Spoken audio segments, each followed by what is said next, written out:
Mon père a aboyé, personne ne veut voir ton visage à ma fête de départ à la retraite, car tu es une déception selon leurs critères. Alors j'ai répondu, dans ce cas, ne perdons pas de temps à faire semblant que nous sommes encore une famille. Imaginez la scène. J'ai 34 ans, je suis marié, et j'ai 2 enfants extraordinaires, Noah et Mia. Nous vivons juste à l'extérieur de Columbus, dans un quartier agréable et calme. Depuis 5 ans, j'ai mis tout mon cœur et toute mon âme dans mon entreprise de menuiserie. Je l'ai construite à partir de rien, littéralement. Après des années à travailler pour d'autres personnes, qui s'attribuaient le mérite de mon savoir-faire, j'ai décidé que ça suffisait. Maintenant, je gagne environ 85 000 € par an, en fabriquant des meubles sur mesure haut de gamme et en réalisant des rénovations. On parle du genre de travail pour lequel les riches paient des sommes sérieuses. Je suis sacrément bon dans ce que je fais, et j'ai construit cette vie de mes propres mains. Mais ma famille, mec, ils ne l'ont jamais vu de cette façon. Pour eux, rien de ce que je faisais n'était jamais assez bien. Mon frère, Jeff, était l'enfant prodige, un avocat d'affaires, parti en faculté de droit. Ma sœur, Cathy, a épousé Martin, un gestionnaire de fonds spéculatifs valant des millions, et elle ne laissait jamais personne oublier qu'elle avait fait un beau mariage. Moi, j'étais le raté, celui qui avait perdu son temps en école professionnelle. Mon père, un cadre de banque, et ma mère, une agente immobilière, étaient obsédés par le statut, par les apparences. Ils me voulaient dans la finance, ou au moins dans la vente, quelque chose dont ils pourraient se vanter à leur country club. Je chargeais des outils dans mon camion, en route pour un chantier, une rénovation de 23 000 € pour un propriétaire de restaurant local. Je venais de déposer les enfants à l'école. Mon téléphone vibrait dans ma poche. C'était une notification du groupe de discussion familiale, intitulé « La fête de départ à la retraite de papa ». Je l'ai ouvert, m'attendant à une discussion banale sur la restauration ou les cadeaux. Au lieu de ça, j'ai été frappé par une masse. « Ne viens pas à ma fête de départ à la retraite », avait écrit mon père. « Toute la famille ne veut pas de toi là-bas. Tu es une déception. » Juste comme ça.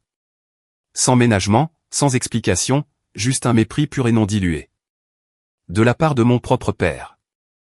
Je me suis littéralement appuyé contre mon camion, en le relisant 2, 3 fois, juste pour être sûr que je ne rêvais pas. Pendant des années, ils avaient marché sur des œufs autour de leur déception à mon égard. Les silences gênés au dîner de fête, les compliments à double tranchant sur le fait qu'au moins, j'étais bon de mes mains. La façon dont ils traitaient Rachel, ma femme, comme si elle était une sorte de déclassement, parce qu'elle est enseignante en maternelle, et non avocate d'affaires ou mariée à l'argent comme Cathy.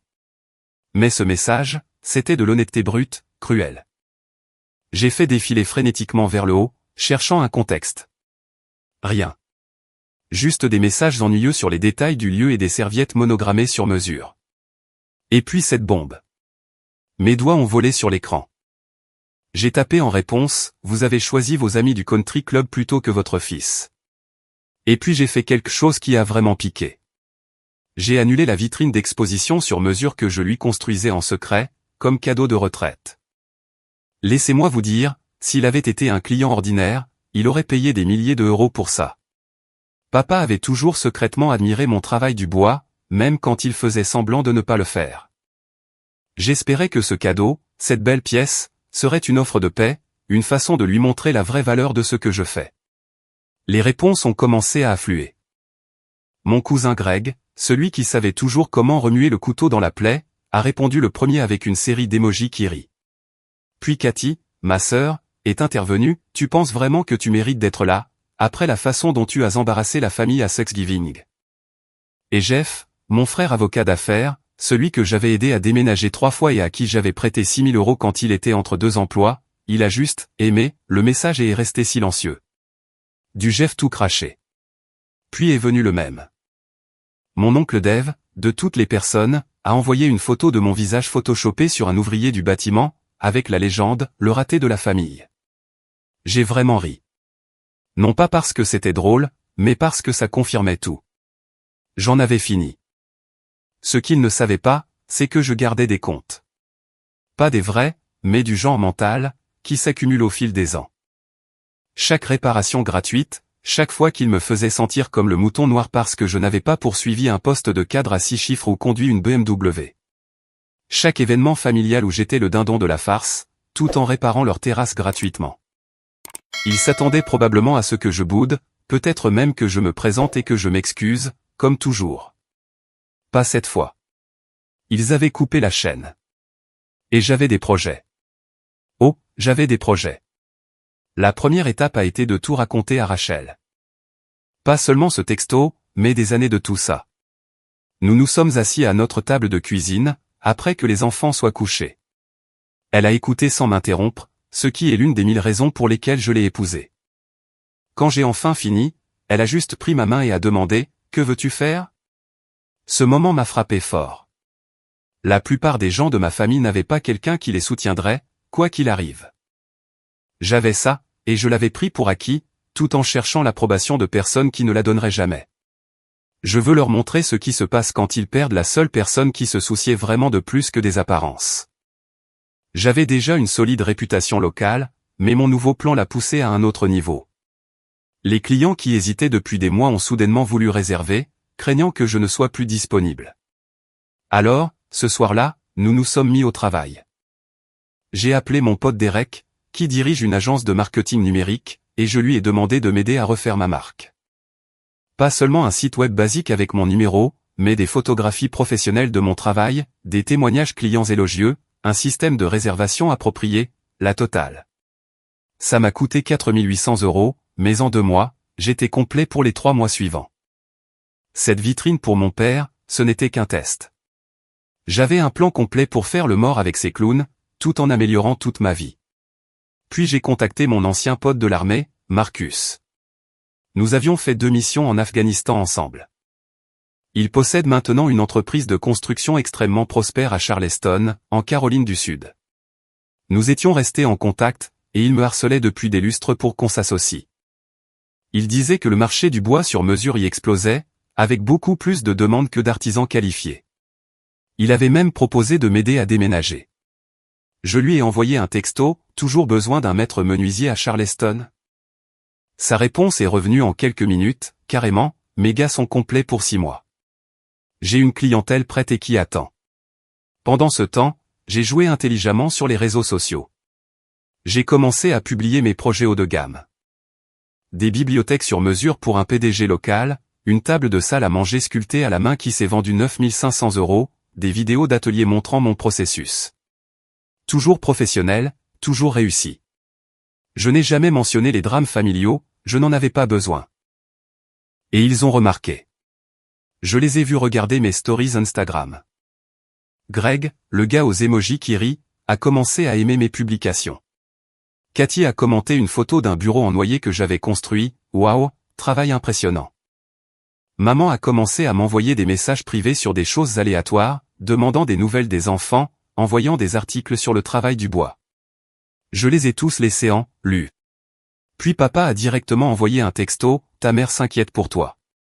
Réponds à ces messages. » Pas d'excuses, pas de reconnaissance du texto méprisant ou de la moquerie du groupe de discussion. Juste un ordre. Je n'ai pas répondu. J'avais un atout dans ma manche qu'il ne connaissait pas encore. Puis est venu mon ancien patron, Kevin Barnes. J'avais travaillé pour lui dans un atelier d'ébénisterie, des années auparavant. Il n'avait jamais oublié comment je l'avais aidé à terminer une commande urgente pour le maire, alors que son entreprise était au bord de la faillite. Kevin était devenu l'un des designers de meubles les plus respectés du Midwest. Il avait même sa propre émission de télévision maintenant. Nous étions restés en contact lâche, des textos occasionnels, des retours sur des projets. Je lui ai envoyé quelques photos de mon travail récent. Il m'a appelé le lendemain. « Ronan, c'est du travail de haut niveau. Pourquoi n'as-tu pas montré ça avant ?» Nous avons parlé pendant 1 heure. À la fin, il m'avait offert une place d'invité dans son émission, et une introduction à son distributeur, qui cherchait activement des pièces artisanales. Juste comme ça, j'avais une plateforme nationale potentielle et un canal de distribution. 2 semaines après le texto de papa, mon frère Jeff a appelé. Comme je n'ai pas décroché, il a laissé un message vocal. Et, la fête de départ à la retraite de papa, c'est samedi prochain. Maman demande si tu viens toujours. Fais savoir à quelqu'un. D'accord ? Je n'ai pas rappelé. Je les ai laissés mariner. Environ 3 semaines après le fameux texto, je chargeais mes affaires après avoir terminé une bibliothèque intégrée pour un professeur d'université, quand mon téléphone a sonné. C'était mon cousin Trevor, pas un de ceux du groupe de discussion. Il avait déménagé à Seattle des années auparavant, après une brouille avec l'oncle Dave, à propos d'un argent emprunté et jamais rendu. Nous gardions le contact avec des textos occasionnels, sur le football et la pêche. « Mec, qu'est-ce qui se passe avec toi et l'oncle Richard ?» a-t-il demandé, sans préambule. Je lui ai donné la version courte, le texto, le lynchage familial, les années à être traité comme le raté de la famille. Trevor est resté silencieux une minute. Puis il a dit, tu sais, ils parlent de tout le monde dans leur dos, hein? Même de Saint-Géfray. Ça a attiré mon attention. Qu'est-ce que tu veux dire, ai-je demandé. Il a ri, mais ce n'était pas un rire heureux. Ton père était chez mes parents le mois dernier. J'étais en ville, et je l'ai entendu parler avec mon père. Il se plaignait que le cabinet de Jeff avait des difficultés, et qu'il avait dû l'aider avec l'acompte de sa maison. Il a dit quelque chose comme, au moins, Ronan se débrouille tout seul. Même si c'est juste en balançant un marteau. Ça m'a frappé comme un camion. Il y a plus, a continué Trevor. Ta mère déteste apparemment le mari de Cathy, Martin. Elle l'appelle le connard arrogant dans leur dos. Et écoute ça, la raison pour laquelle ils organisent cette grande fête de départ à la retraite. Ce n'est pas ton père qui a choisi de prendre sa retraite. La banque l'a poussé dehors. Quelque chose à voir avec une restructuration, mais mon père a dit qu'il y avait des rumeurs sur des irrégularités comptables dans son département. Après l'appel de Trevor, je suis resté longtemps assis dans mon camion, à digérer. Toutes ces années, je pensais être le mouton noir. Il s'avère que toute la famille n'était qu'une façade, un château de cartes construit sur des mensonges. Le lendemain, j'ai reçu un texto de Megan, la colocataire de fac de ma sœur Cathy. Nous nous étions toujours bien entendus lors des quelques événements familiaux auxquels elle avait assisté. Elle avait récemment commencé à travailler au même conseil d'administration caritatif que le riche mari de Cathy, Martin. Et, Ronan. Question bizarre. Est-ce que tout va bien avec Cathy et Martin? Elle a continué, elle m'a appelé en pleurant à 2 heures du matin. Quelque chose à propos de messages qu'elle a trouvés sur son téléphone, avec son assistante. J'ai rappelé Megan. Il s'est avéré que Cathy avait surpris Martin en train de la tromper avec son assistante de 26 ans. Le mari riche parfait, le mariage parfait, la vie parfaite qu'elle m'avait toujours jetée au visage. Une autre façade qui s'effondrait. 2 jours plus tard, la femme de mon cousin Greg, Amber, m'a envoyé un message sur Facebook. Nous n'étions pas proches, mais elle avait toujours été gentille. Ta famille est en panique à propos de cette fête de départ à la retraite. L'ancien patron de ton père et tous ses cadres de banque viennent. Ils flippent que tu ne sois pas là, et que les gens posent des questions. Cathy a même suggéré d'engager quelqu'un pour se faire passer pour toi. J'ai vraiment ri aux éclats à celle-là. Engager un acteur pour jouer le fils menuisier embarrassant. C'était un nouveau bas, même pour eux. Mais le vrai coup de grâce est venu de Kevin, mon ancien patron. Après avoir accepté de m'avoir dans son émission, il avait passé quelques appels à ses contacts de l'industrie, en se renseignant sur mon travail. L'un de ses contacts était un marchand de meubles haut de gamme à Columbus, qui avait fait des affaires avec ma famille. Ronan, truc bizarre, a dit Kevin. J'ai mentionné ton nom à Stanley, de Columbus Fine Furnishing.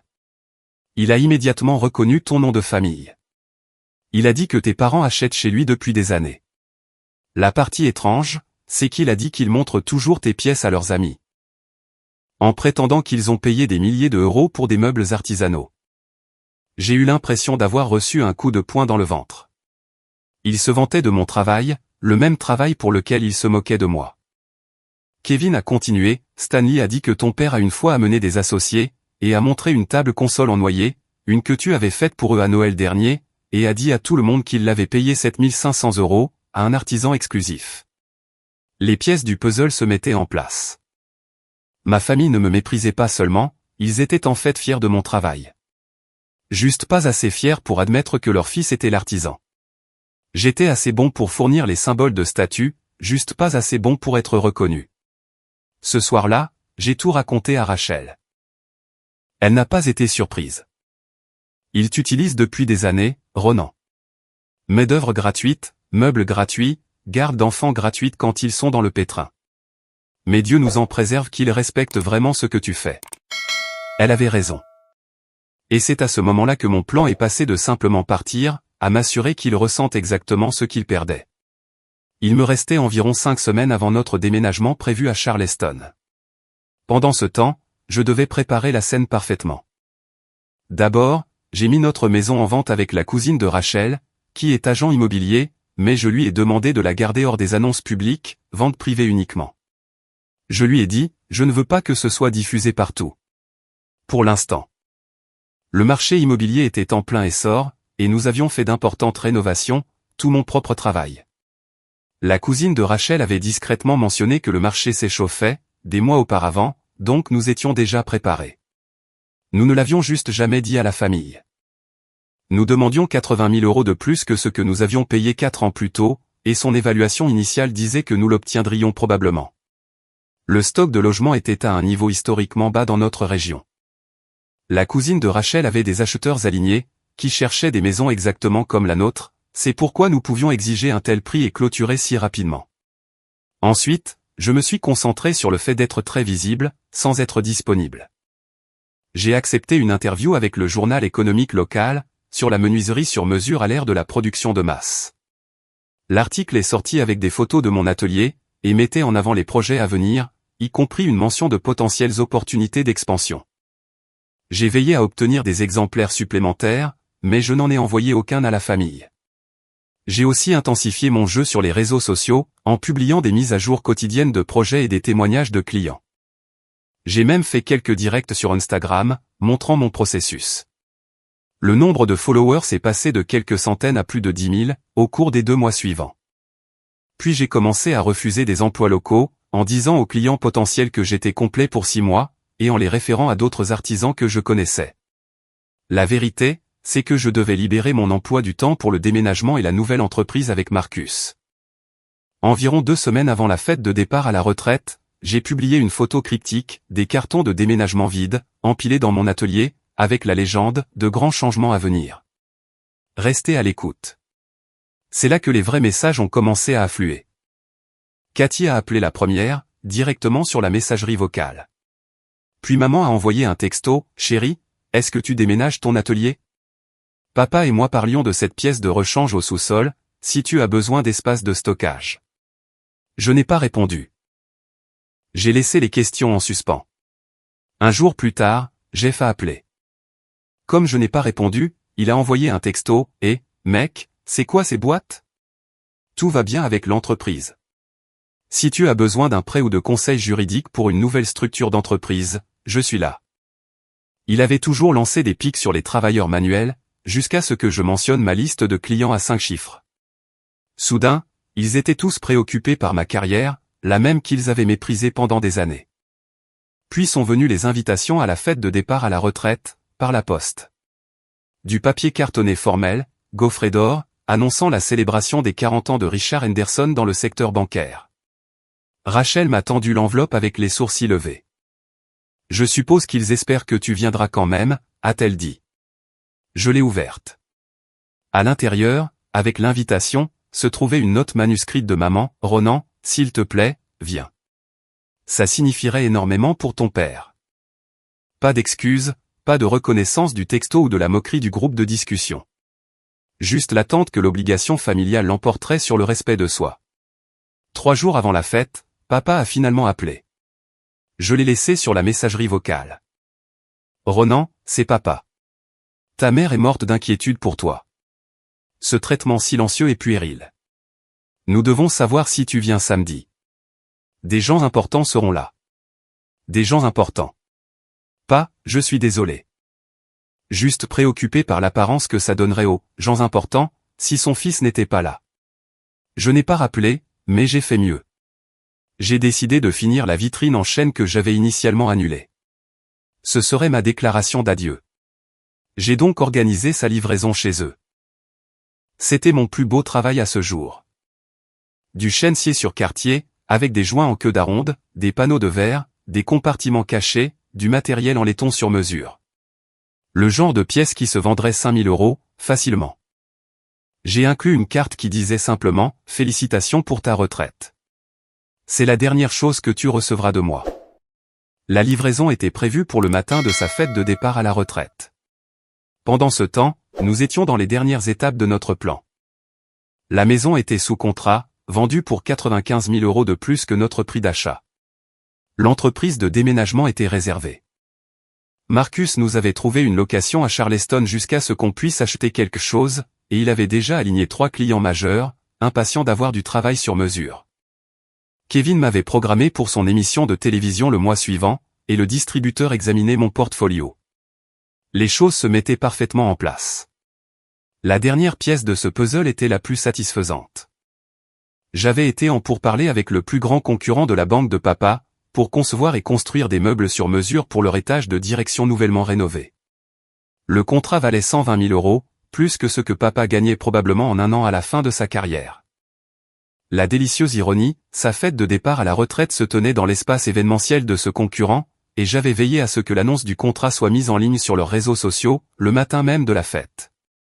La veille de la célébration de la retraite, Rachel et moi étions assis sur notre terrasse arrière, à regarder les enfants jouer dans le jardin. Elle a serré ma main. Prêt pour demain. J'ai hoché la tête. Plus que prêt. Le matin de la fête de départ à la retraite de papa, je me suis réveillé tôt et j'ai vérifié mon téléphone. La banque concurrente avait publié, comme prévu, un communiqué de presse annonçant leur projet de rénovation, mettant en avant le célèbre artisan local Ronan Henderson, comme l'artisan sélectionné pour le mobilier de leur suite exécutive. Ils ont inclus des photos de mon travail précédent, et une citation de leur PDG sur l'investissement dans le talent artisanal local. La banque m'a tagué dans la publication. C'est comme ça que la moitié de la fête l'a su avant même d'arriver. J'ai fait des captures d'écran et j'ai attendu. À 9h37, la caméra de sécurité de mon atelier a sonné. Les livreurs chargeaient la vitrine en chaîne dans leur camion. Pile à l'heure. À 10h15, Rachel est entrée dans l'atelier où je finissais quelques petits projets. Ta mère a appelé 3 fois au cours des 10 dernières minutes, a-t-elle dit, en brandissant son téléphone. Devrais-je répondre? Pas encore, ai-je répondu, un petit sourire aux lèvres. À 11h22, la société de livraison a envoyé une confirmation, colis livré et signé par Richard Henderson. Puis la tempête a éclaté. Maman a appelé à nouveau, 7 fois de suite. Papa a appelé 2 fois. Cathy a envoyé un texto, qu'est-ce que c'est que ce bordel, Ronan? Papa pleure. Il pleure. Qu'est-ce que tu as fait? Jeff a été plus direct, réponds à ton putain de téléphone. Ça a assez duré. J'ai éteint mon téléphone et j'ai passé l'après-midi à jouer avec les enfants au parc. Quand nous sommes rentrés vers 16h, environ 1 heure avant le début prévu de la fête de départ à la retraite, j'ai enfin rallumé mon téléphone. 27 appels manqués, 43 messages textes. La plupart de la famille, mais certains d'amis de la famille, et même quelques-uns de collègues de papa. J'ai fait défiler les textos. Ils allaient de la rage à la confusion, en passant par des supplications désespérées. Maman, Ronan, s'il te plaît, appelle-nous immédiatement. Ton père ne peut pas aller à la fête comme ça. Jeff, depuis combien de temps tu parles à la First National? Savais-tu comment ça allait paraître? La carrière de papa se termine avec lui humilié. Cathy, la vitrine est magnifique, mais la carte était cruelle. Maman n'arrête pas de pleurer. S'il te plaît, rappelle-moi. Martin a déménagé hier et je ne peux pas gérer une autre crise. Oncle Dave, tu es allé trop loin, gamin. Le sang, c'est le sang. Le plus intéressant venait du patron de papa. Ronan, ici Walter Prescott. Très impressionné par votre travail avec la First National. Je ne savais pas que vous étiez le fils de Richard. J'aimerais discuter d'éventuelles opportunités. J'ai montré les messages à Rachel. Elle les a lus et m'a regardé. Ils ne comprennent toujours pas, n'est-ce pas? Ils ne sont pas contrariés de t'avoir blessé, ils sont contrariés d'avoir l'air mal devant leurs amis. Elle avait raison. Pas un seul message ne contenait d'excuses sincères pour la façon dont il m'avait traité. Tout tournait autour de la réputation, de la fête. À 17h30, alors que la fête de départ à la retraite commençait, j'ai finalement répondu. Pas individuellement, mais dans le groupe de discussion familiale, là où tout avait commencé. À présent, vous avez tous vu l'annonce et reçu mon cadeau. Considérez ceci comme ma réponse à l'invitation à la fête de départ à la retraite. Non, je ne serai pas là pour jouer le rôle du fils parfait dans votre performance de la famille parfaite. Pendant des années, vous m'avez traité comme un embarras, tout en vous vantant secrètement de mon travail auprès de vos amis. Vous m'avez appelé pour du travail gratuit, tout en vous moquant de mon choix de carrière. Vous m'avez exclu de la famille quand ça vous arrangeait. Et maintenant vous me voulez de retour parce que ça fait mauvais genre si je ne suis pas là. Voici ce que vous devez savoir. Je déménage à Charleston la semaine prochaine. J'ai vendu la maison. J'ai signé des contrats d'une valeur supérieure à ce que papa a gagné lors de sa dernière année. Le fils dont vous aviez honte est maintenant plus prospère que n'importe lequel d'entre vous. Alors profitez de la fête. Profitez d'expliquer mon absence. Et profitez de la vitrine. C'est la dernière partie de moi que vous aurez. J'ai posé mon téléphone et j'ai emmené les enfants manger une glace. Quand nous sommes rentrés, les vraies bombes avaient explosé dans le chat.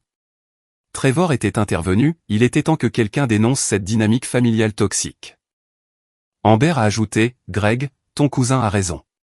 Ta famille l'a toujours traité comme de la merde. Je l'ai vu pendant des années. Ce soir-là, alors que Rachel et moi emballions les derniers de nos effets personnels, mon téléphone a sonné à nouveau. C'était Kevin. Ronan, qu'est-ce que tu as fait, bordel, a-t-il dit, l'air exaspéré. J'ai la femme de Richard Henderson qui pleure dans mon showroom, me demandant de l'aide pour arranger les choses avec toi. Je ne m'attendais pas à ça. Ma mère est venue te voir, ai-je demandé, stupéfait. Ouais, et elle est en vrac. Elle dit que vous déménagez à l'autre bout du pays et qu'ils n'étaient même pas au courant. Elle dit que tu les ignores depuis des semaines. J'ai expliqué la situation. Kevin a écouté, puis a soupiré. Écoute, je comprends. Mais elle semble sincèrement bouleversée. Elle dit que ce n'est pas ton père qui a écrit ce texto. Apparemment, c'est ton frère Jeff. Il a utilisé le téléphone de ton père, qu'il avait laissé chez eux lors d'une session de planification de dîner de famille. Il a dit que c'était censé être une blague qui a mal tourné, et que personne ne savait comment faire marche arrière après que tout le monde s'y soit mis. Jeff l'a écrit et a laissé papa prendre le blâme. C'est ce qu'elle dit. Honnêtement, elle est tellement désemparée que je la crois. Il a fait une pause. Elle a apporté des photos de ton enfance, des photos de ton père à ton exposition de menuiserie au lycée. Elle a dit qu'il gardait chaque projet que tu as jamais fait, même le nichoir bancal de la 3e. Mon esprit tournait. Jeff avait commencé ça. L'enfant prodige avait usurpé l'identité de notre père pour m'exclure, puis avait laissé la faute retomber sur papa. Ça avait un sens tordu. Jeff avait toujours été jaloux de la moindre attention que je recevais, il avait toujours eu besoin d'être le favori. Mais ça ne changeait rien au fait que personne ne m'avait défendu, personne n'avait rétabli la vérité. Ils s'y étaient tous mis, tous avaient été prêts à me couper les ponts. Kevin, merci de me l'avoir dit. Mais ça ne change pas mes projets. Ils ont eu des semaines pour dire la vérité, pour s'excuser. Au lieu de ça, ils ne m'ont contacté que quand ils avaient besoin de quelque chose de ma part. Nous sommes partis pour Charleston 2 semaines après la fête de départ à la retraite. Les déménageurs étaient déjà programmés. J'avais mis les choses en branle des semaines auparavant, sachant exactement comment cela allait se dérouler. Je n'ai plus jamais répondu à aucun message de ma famille. Le camion de déménagement est arrivé à l'aube, et à midi, notre ancienne maison était vide. Les nouveaux propriétaires prendraient possession la semaine suivante. Nous planifions ce déménagement depuis plus longtemps que quiconque ne le savait. Marcus m'envoyait des annonces de location depuis des mois, c'est ainsi que nous avons trouvé un endroit qui correspondait si parfaitement à nos besoins. Le trajet jusqu'à Charleston a duré 11 heures, avec les enfants et un camion de déménagement. Marcus nous a accueillis à la maison de location avec les clés et des plats à emporter. L'endroit était parfait, une maison d'artisan de 4 chambres avec un garage détaché que je pouvais transformer en atelier jusqu'à ce qu'on trouve quelque chose de permanent. J'ai passé la première semaine à monter l'atelier et à rencontrer des clients potentiels que Marcus avait alignés. Le marché était encore meilleur qu'il ne l'avait décrit, des propriétaires et des entreprises aisées, prêts à payer des prix élevés pour du travail sur mesure. À la fin de la semaine, j'avais des acomptes pour 6 projets majeurs, et une liste d'attente se formait. Rachel a trouvé un poste d'enseignante en maternelle qui payait 20% de plus que son ancien emploi. Les enfants se sont rapidement adaptés. Noah a rejoint une ligue de baseball, et Mia a trouvé un studio de danse qu'elle adorait. Nous construisions une nouvelle vie, pièce par pièce. Puis, exactement 2 semaines après notre déménagement, j'ai reçu un texto de Trevor, attention, cousin. Jeff a été viré. Quelque chose à voir avec des fonds de clients et des dettes de jeu. Tes parents flippent. Je n'ai pas répondu, mais j'ai fait quelques recherches. Et en effet, le cabinet d'avocats de Jeff avait un communiqué de presse annonçant son départ et rassurant les clients que leur compte était en sécurité. En lisant entre les lignes, c'était clairement du contrôle des dégâts. 3 jours plus tard, Cathy a appelé. Ronan, je sais que tu nous détestes probablement tous en ce moment, et je ne t'en veux pas. Mais je dois te parler. C'est à propos de Jeff et papa. Et aussi, je vis chez maman et papa maintenant. Le divorce devient moche, Martin essaie de tout prendre. S'il te plaît, rappelle-moi. Je l'ai rappelé. J'espère que ce n'est pas un chantage affectif, ai-je dit quand elle a répondu. Non, je te le jure, a-t-elle répondu, et je pouvais entendre qu'elle avait pleuré. Tout s'effondre ici. Jeff a été viré la semaine dernière. Il a volé sur des comptes de clients pour couvrir des dettes de jeu, près de 200 000 €. Ils ne porteront pas plainte s'ils remboursent, mais il n'a pas l'argent. Et en quoi ça me concerne, ai-je demandé, ma voix plate. Papa a réhypothéqué leur maison pour le couvrir. La maison qu'ils possédaient entièrement depuis 15 ans. Ils ont la soixantaine, Ronan. Et les économies de retraite de papa ont disparu. Et maintenant, ils ont une hypothèque qu'ils ne peuvent pas se permettre avec leurs revenus fixes. Je me suis appuyé contre mon établi, en assimilant ça. Encore une fois, pourquoi me dis-tu ça? Cathy a soupiré. Parce que Jeff a tout avoué.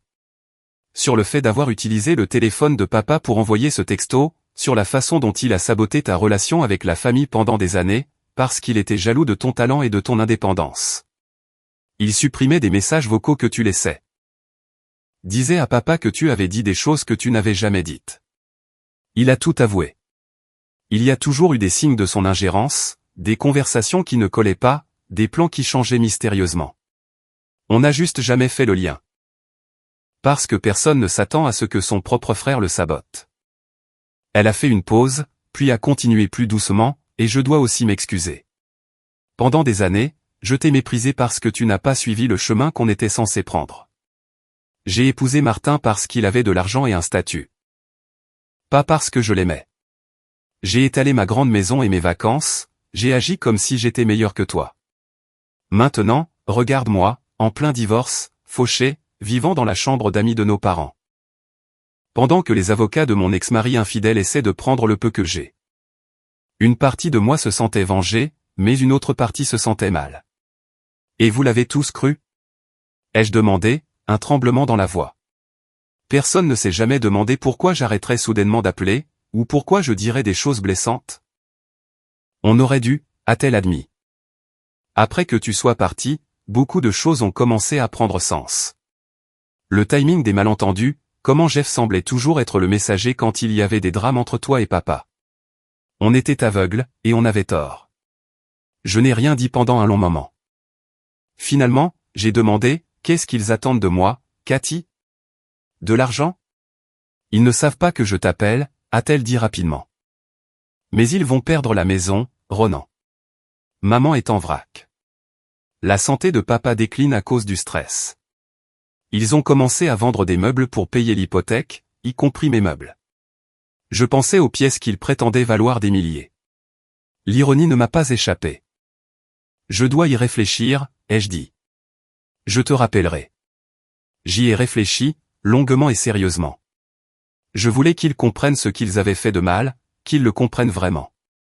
Pas seulement qu'ils s'excusent parce qu'ils avaient besoin de quelque chose de ma part. Et je voulais que Jeff fasse face aux conséquences, pour une fois dans sa vie. Le lendemain, j'ai rappelé Cathy. J'ai besoin de parler à tout le monde.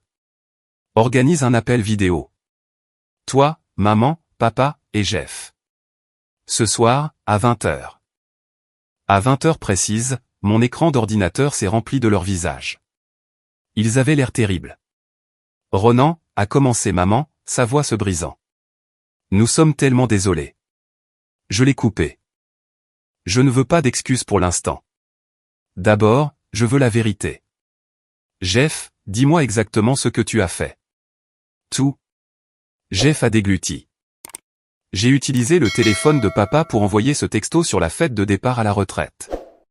J'ai vu tout le travail que tu mettais dans cette vitrine, j'ai entendu que tu prévoyais quelque chose de spécial. J'étais jaloux. Tu as construit quelque chose de réel. Par tes propres moyens. Moi, je me noyais dans les prêts étudiants, je détestais mon travail, et je jouais pour ressentir quelque chose. Quand tout le monde a ri du texto, j'ai été trop lâche pour admettre ce que j'avais fait. Quoi d'autre, ai-je pressé? Au fil des ans. J'ai supprimé des messages vocaux, j'ai dit à papa que tu avais dit des choses que tu n'avais pas dites.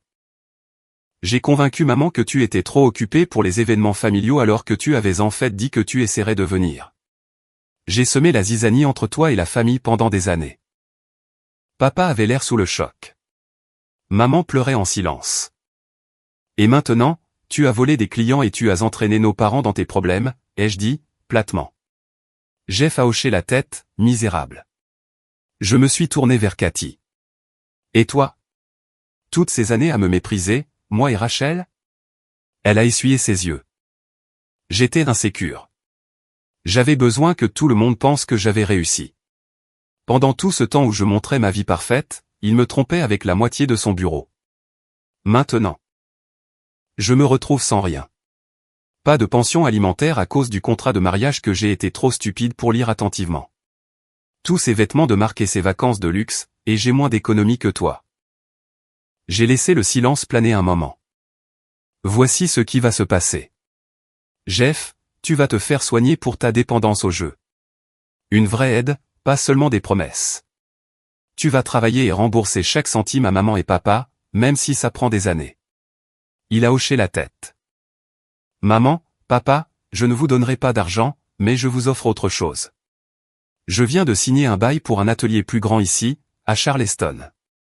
La location où nous sommes a une suite d'amis au-dessus du garage. Vous pouvez déménager ici, vivre dans cet espace, sans loyer.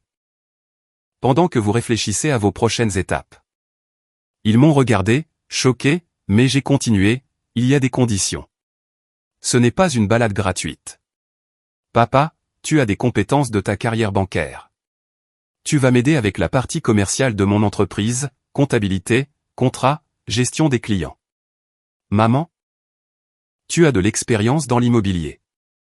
Tu nous aideras à trouver une maison permanente ici, puis tu travailleras avec ma designer pour mettre en scène et photographier mes pièces pour le marketing. Tu veux qu'on travaille pour toi, a demandé papa, l'air complètement confus.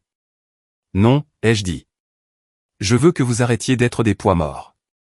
Si vous voulez revenir dans ma vie, méritez-le. Maman pleurait maintenant ouvertement. On a merdé. Je sais que ça prendra du temps. Oui, j'ai convenu. C'est le cas. Mais je ne fais pas ça pour vous. Je le fais pour mes enfants, qui méritent de connaître leurs grands-parents. Et je le fais pour moi, parce que porter de la colère est épuisant, et j'ai de meilleures choses à construire avec cette énergie. J'ai regardé Cathy. Tu es la bienvenue aussi, si tu veux. Il y a une chambre d'amis, mais même chose, tu travailles, tu contribues. Plus de mépris pour Rachel ou ce que nous faisons. Elle a hoché la tête, les larmes coulant sur son visage. J'aimerais ça. Et je promets que j'ai appris ma leçon. L'appel s'est terminé avec des plans provisoires et des remerciements en larmes. Après avoir raccroché, Rachel a passé ses bras autour de moi. Tu es une meilleure personne qu'il ne le méritait, a-t-elle dit doucement. Peut-être, ai-je répondu. Ou peut-être que je connais juste la valeur de construire quelque chose qui dure. 6 mois plus tard, mes parents se sont installés dans la suite d'amis au-dessus de notre garage. Papa a appliqué son expertise bancaire à l'entreprise, gérant nos finances et obtenant un prêt pour petites entreprises, pour l'expansion de l'atelier. Maman a mis à profit son expérience immobilière pour nous trouver une maison d'artisan centenaire avec un terrain pour un atelier approprié, et a commencé à mettre en scène mes pièces de mobilier pour des photos professionnelles. Cathy a emménagé dans notre chambre d'amis après que son divorce avec Martin l'ait ruiné financièrement. Son ex-mari gestionnaire de fonds spéculatifs a obtenu presque tout, grâce au contrat de mariage qu'elle avait signé, la laissant humiliée quand il a rapidement emménagé sa jeune assistante dans le manoir que Cathy avait décoré. Elle a trouvé du travail dans un cabinet de design local, et a commencé à commercialiser des meubles haut de gamme, y compris les miens. La femme qui se moquait autrefois de mon maniement du marteau montrait maintenant aux clients mon portfolio avec fierté. L'entreprise a prospéré au-delà des attentes. Mon apparition à la télévision avec Kevin s'est transformée en une place d'invité semi-régulière.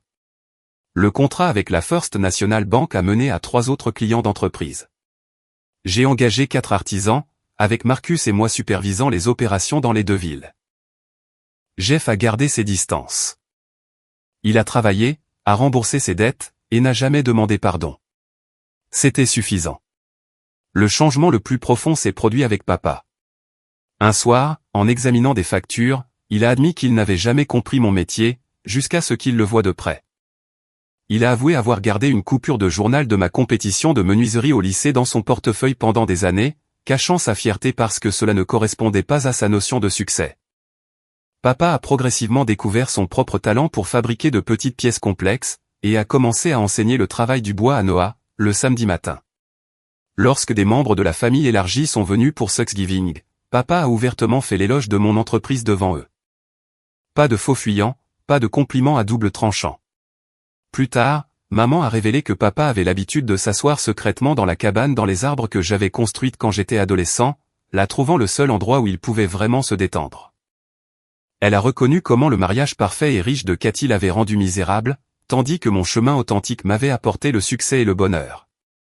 3 semaines après Thanksgiving, la publication Instagram de Kevin a révélé qu'il nous avait appelés Henderson & Son Fine Furniture dans un reportage pour le magazine Artisan Woodworker.